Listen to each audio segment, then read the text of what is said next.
जय श्री कृष्ण। श्रीमद् भगवद गीता के 11वें अध्याय विश्वरूप दर्शन योग में आप सबका स्वागत है। इस अध्याय से हमने पढ़े हैं 7 श्लोक और पिछले 7 श्लोकों में हमने देखा कि अर्जुन भगवान से कहते हैं कि उनकी सभी विभूतियों का वर्णन सुनकर और अत्यंत ज्ञान वाली गूढ़तम बातें सुनकर जो अर्जुन पर विशेष कृपा करके भगवान ने उन्हें सुनाई, उनका मोह सर्वथा नष्ट हो गया है। किंतु भगवान जानते हैं कि ऐसा नहीं है, अभी उनका मोह केवल आंशिक रूप से ही नष्ट हुआ है।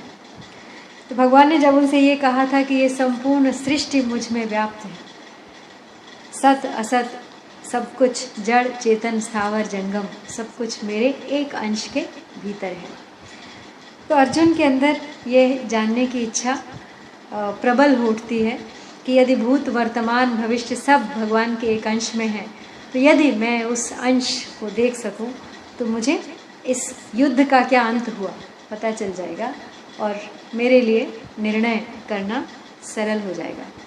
तो ऐसी इच्छा अपने मन में वे करते हैं और प्रभु से व्यक्त भी करते हैं। एक बार दोहरा लेते हैं उन श्लोकों का सार। उपदेश यह अति गुप्त जो तुमने कहा करके दया, अध्यात्म विषयक ज्ञान से सब मोह मेरा मिट गया।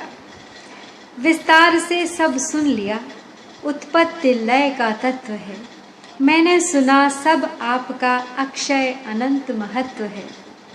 हैं आप वैसे आपने जैसा कहा है हे प्रभु, मैं देखना हूँ चाहता ऐश्वर्यमय उस रूप को। समझे प्रभु यदि आप, मैं वह देख सकता हूँ सभी, तो वह मुझे योगेश अव्यय रूप दिखला दो अभी। तो श्री भगवान ने कहा, हे पार्थ देखो दिव्य अनुपम विविध वर्णाकार के, शत शत सहस्रों रूप मेरे भिन्न भिन्न प्रकार के। सब देख भारत रुद्र वसु अश्विनी मरुत आदित्य भी, आश्चर्य देख अनेक अब पहले न देखे जो कभी। इस देह में एकत्र सारा जग चराचर देख ले, जो और चाहे देखना इसमें बराबर देख ले। तो वे अर्जुन को आज्ञा देते हैं कि तू जो कुछ देखना चाहता है अब मेरे इस विराट रूप में देख ले। तब भगवान ने देख ले तो कह दिया, लेकिन अर्जुन को आंखें फाड़ फाड़ के देखने पर भी कुछ दिखाई नहीं दिया। तो वे उनको अब दिव्य चक्षु प्रदान करते हैं, दिव्य दृष्टि प्रदान करते हैं और फिर अर्जुन को विश्व रूप के दर्शन होते हैं। अगला श्लोक है, न तो माम शक्य से द्रष्टुम अनेनैव स्वचक्षुषा, दिव्यं ददामि ते चक्षुः पश्य मे योगेश्वरम। परंतु तू इस अपनी आँख यानी चर्म चक्षु से मुझे देख ही नहीं सकता, इसलिए मैं तुझे दिव्य चक्षु देता हूँ जिससे तू मेरी ईश्वरीय सामर्थ्य को देख सकेगा। तो तुम्हारे जो चर्म चक्षु हैं इनकी शक्ति बहुत अल्प और सीमित है। प्राकृत होने के कारण ये चर्म चक्षु केवल प्रकृति के तुच्छ कार्य को ही देख सकते हैं, अर्थात प्राकृत मनुष्य पशु पक्षी आदि के रूपों को, उनके भेदों को तथा धूप छाया आदि के रूपों को ही देख सकते हैं, परंतु वे मन बुद्धि इंद्रियों से अतीत मेरे रूप को नहीं देख सकते। तो दिव्यम ददामि ते चक्षुः पश्य मे योगेश्वरम, तो मैं अब तुझे अतीन्द्रिय अलौकिक रूप को देखने की सामर्थ्य वाले दिव्य चक्षु देता हूँ, अर्थात तेरे इन चर्म चक्षुओं में ही दिव्य शक्ति प्रदान करता हूँ जिससे तू अतीन्द्रिय अलौकिक पदार्थ भी देख सकेगा। अतीन्द्रिय यानी जो आपकी इंद्रियों के अतीत हैं, उनसे दूर हैं, और साथ साथ उनकी दिव्यता को भी देख सकेगा। तो यद्यपि दिव्यता देखना नेत्र का विषय नहीं है, प्रत्युत बुद्धि का विषय है, तथापि भगवान कहते हैं कि मेरे दिए हुए दिव्य चक्षुओं से तू दिव्यता को अर्थात मेरे ईश्वर संबंधी अलौकिक प्रभाव को भी देख पाएगा। तात्पर्य है कि मेरा विराट रूप देखने के लिए दिव्य चक्षुओं की ही आवश्यकता है। तो यहाँ पे परिशिष्ट भाव यही है कि पश्य क्रिया के दो अर्थ होते हैं, एक जानना और एक देखना। तो 9वें अध्याय के 5वें श्लोक में पश्य में योगेश्वरम पहले भी आया है। इन पदों में भगवान को जानने की बात आई है, और यहाँ पे पश्य में योगेश्वरम में विराट रूप को देखने की बात आई है। तो तात्पर्य है कि जो जानने में आता है वह भी भगवान है, और जो देखने में आता है वह भी भगवान है। भगवान के सिवाय कुछ भी नहीं है। तो भगवान का विराट रूप अलौकिक था, इसलिए उसको देखने के लिए भगवान ने अर्जुन को अलौकिक चक्षु दिए। तो अब दिव्य चक्षु प्राप्त करके अर्जुन ने भगवान का कैसा रूप देखा, यह बात संजय धृतराष्ट्र से आगे के श्लोक में कहते हैं। तो संजय कह रहे हैं, एवं उक्त्वा ततो राजन् महायोगेश्वरो हरिः दर्शयामास पार्थाय परमं रूपम ऐश्वरम। तो संजय बोले, हे राजन, आपको याद होगा संजय धृतराष्ट्र को ये पूरी गाथा सुना रहे हैं। तो संजय कहते हैं, हे राजन, महायोगेश्वर भगवान श्री कृष्ण ने अर्जुन को परम ऐश्वर विराट रूप दिखाया। तो भगवान को महायोगेश्वर कहने का तात्पर्य है कि भगवान संपूर्ण योगों के ईश्वर हैं। ऐसा कोई भी योग नहीं है जिसके ईश्वर भगवान न हो, अर्थात सब योग भगवान के ही अंतर्गत हैं। तो अर्जुन ने तो भगवान को योगेश्वर कहा था, पर संजय भगवान को महायोगेश्वर कहते हैं, कारण कि संजय भगवान को पहले से ही अर्जुन से ज़्यादा जानते थे। संजय से भी ज़्यादा भगवान को वेदव्यास जी जानते थे। वेदव्यास जी की कृपा से ही संजय ने भगवान और अर्जुन का संवाद सुना था। वेदव्यास जी से भी ज़्यादा भगवान को स्वयं भगवान जानते हैं। तो अब संजय भगवान के उस परम ऐश्वर रूप का वर्णन आगे के 2 श्लोकों में करते हैं। आपको ज्ञात होगा कि संजय को भी दिव्य दृष्टि वेदव्यास जी से ही मिली हुई थी, इसलिए वे महाभारत का पूरा दृश्य वहाँ महल में बैठे बैठे देख पा रहे थे और धृतराष्ट्र को सुना रहे थे। इसीलिए अर्जुन के साथ ही साथ उन्होंने भी भगवान के विश्व रूप के दर्शन किए थे। तो अब संजय उसी विश्व रूप का धृतराष्ट्र से वर्णन करते हैं। अनेक वक्त्र नयनम अनेकाद्भुत दर्शनम अनेक दिव्याभरणम दिव्यानेकोद्यतायुधम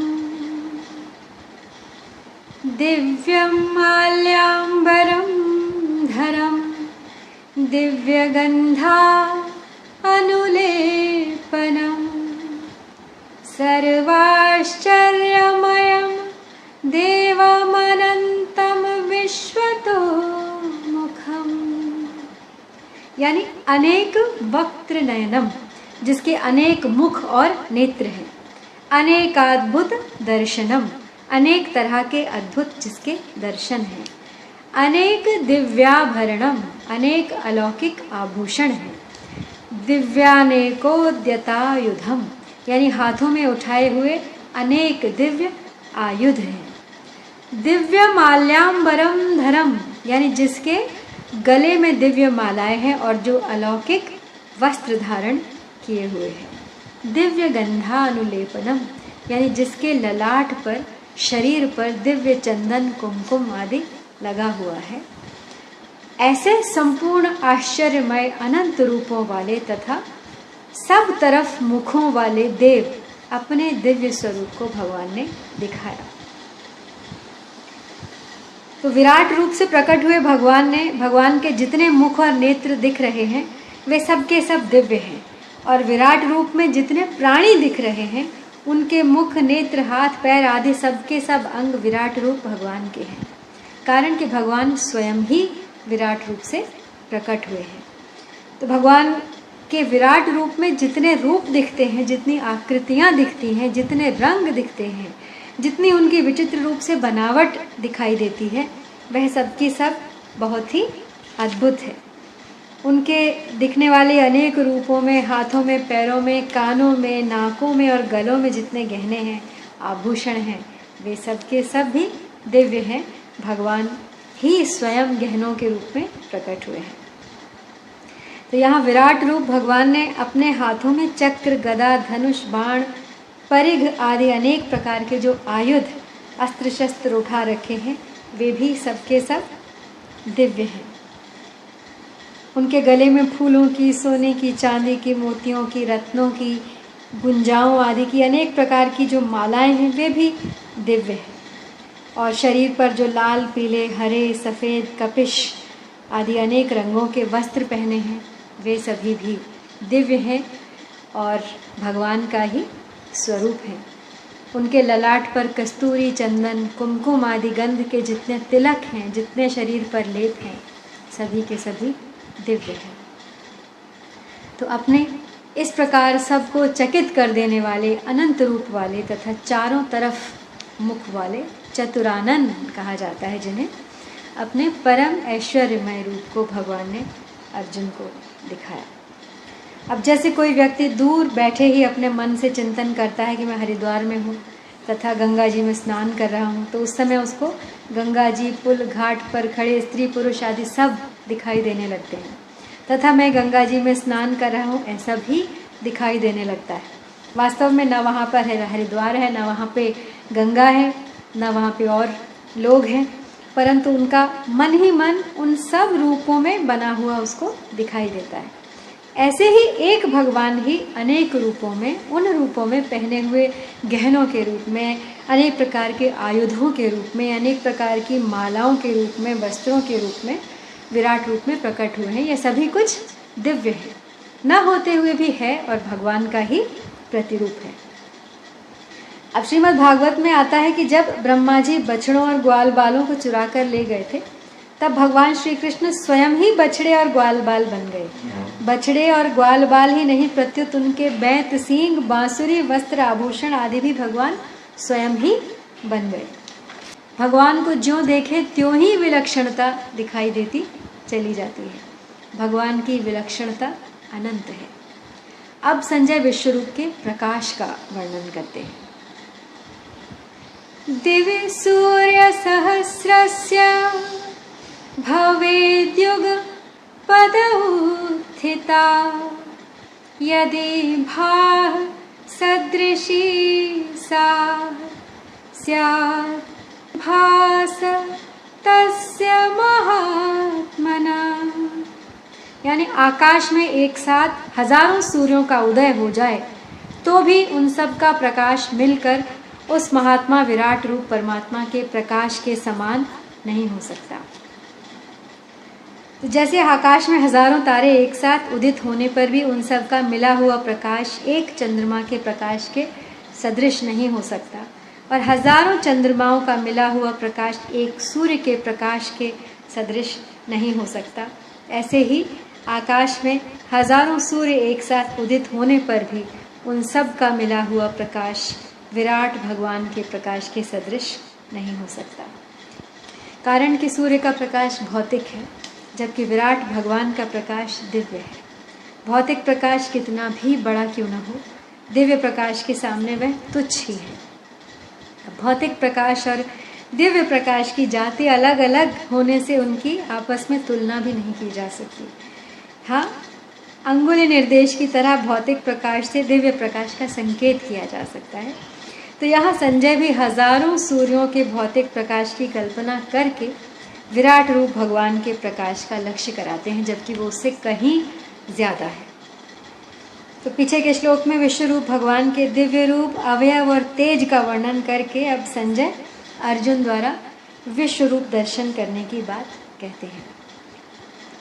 तत्रैकस्थं जगत्कृत्स्नं प्रविभक्तम् अनेकधा अपश्यद् एव देवस्य शरीरे पांडवस्तदा।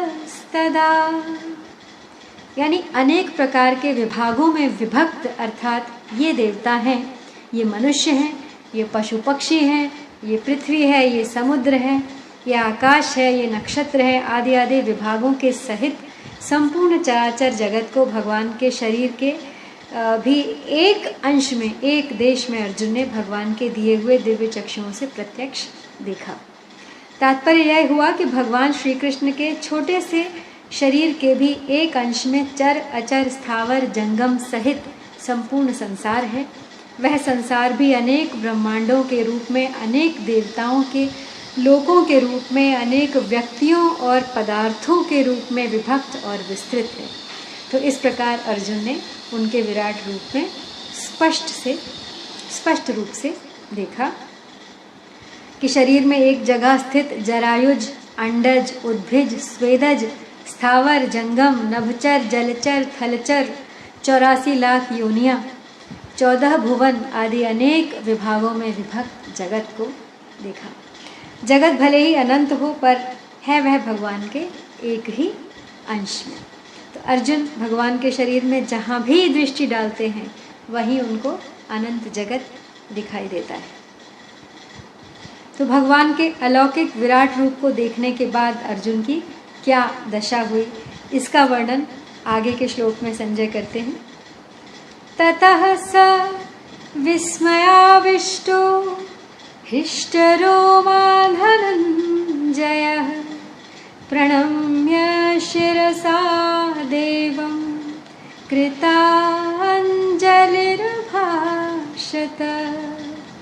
यानी भगवान के विश्व रूप को देखकर वे अर्जुन बहुत चकित हुए और आश्चर्य के कारण उनका शरीर रोमांचित हो गया।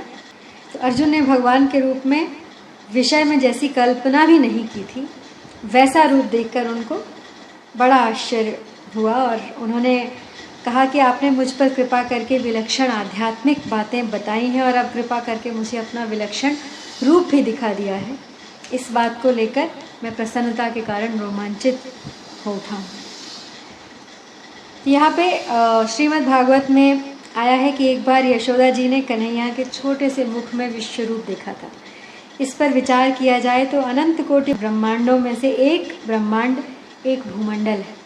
इस भूमंडल में भारतवर्ष, भारतवर्ष में एक माथुर मंडल, माथुर मंडल में एक व्रजमंडल, व्रजमंडल में एक नंदगांव, एक नंदगांव में एक नंद भवन और एक नंद भवन में एक जगह एक छोटा सा कन्हैया खड़ा है।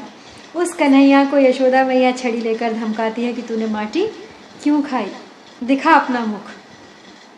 तो कन्हैया ने अपना मुख खोलकर दिखाया तो उस छोटे से मुख में यशोदा मैया ने संपूर्ण जगत को, नंदगांव को और नंद भवन में अपने आप को भी देख लिया। तो इसी तरह अर्जुन ने भी भगवान के शरीर के किसी एक अंश में संपूर्ण जगत को देख लिया। तो अर्जुन विराट रूप भगवान की जिस विलक्षणता को देखकर चकित हुए, उसका वर्णन अब आगे के 3 श्लोकों में हुआ है। लेकिन आज यहीं तक, अगले श्लोकों तक के लिए आपसे विदा। जय श्री कृष्ण।